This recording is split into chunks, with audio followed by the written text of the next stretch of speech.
আসসালামু আলাইকুম রহমতুল্লাহ। এখানে যে ফিলিং স্টেশনটি দেখতে পাচ্ছেন এটা চট্টগ্রামের মেসার্স রায়হান ফিলিং স্টেশন।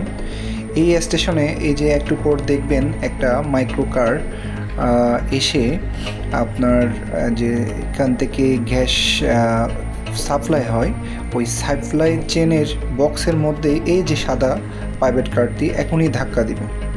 এই দেখেন, মানে মনে হচ্ছে যে প্রাইভেট কারটি ইচ্ছাগতভাবে আপনার এই দুর্ঘটনাটি ঘটিয়েছেন, অথবা গাড়ির চালক নতুন হওয়ার কারণে এই ঘটনাটা ঘটাতে পারে।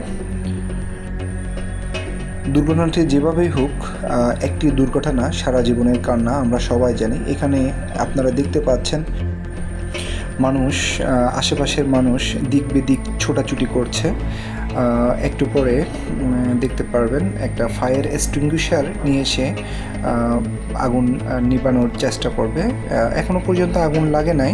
এই যে ফায়ার এক্সটিংগুইশার নিয়ে আসছে ভাইটি, দুইজন ভাই দেখা যাচ্ছে, তারা তিনজন, তারা চেষ্টা করতেছে আসলে গ্যাসের যে সাপ্লাইটা সেটা করার জন্য, আপনার নিবানোর জন্য বা বন্ধ করার জন্য।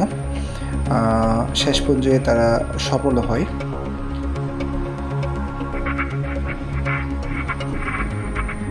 এই যে কর্মীদের যে ছোটাছুটি বা কর্মীদের যে এই যে রিস্ক নিয়ে যে আপনার যে দুর্ঘটনার পরিমাণ, ক্ষয়ক্ষতির পরিমাণ কমানোর যে একটা চেষ্টা, আসলে সেটা প্রশংসনীয়। যারা এই সিএনজি স্টেশনের বা ফিলিং স্টেশনের আপনার কর্মীরা ছিল তাদেরকে অসংখ্য ধন্যবাদ জানাই, কারণ তারা যদি ফায়ার এক্সটিংগুইশার ইনস্ট্যান্টলি যদি নিয়ে না আসতো তাহলে অনেক বড় একটা দুর্ঘটনা হয়ে যেত। দেখেন এই ছেলেগুলো খুব চেষ্টা করতেছে আপনার নিবানোর জন্য, ভাইয়েরা খুব মানে আপ্রাণ চেষ্টা করতেছে। এখানে কিন্তু জীবনের রিস্ক রয়েছে। তারপরে এই যে দেখেন কতগুলো ফায়ার এক্সটিংগুইশার নিয়ে আসছে।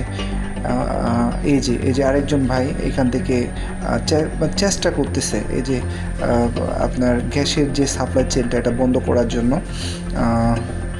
আল্লাহ তাদেরকে ভালো করুক, দীর্ঘ হায়াত দান করুক, আমিন।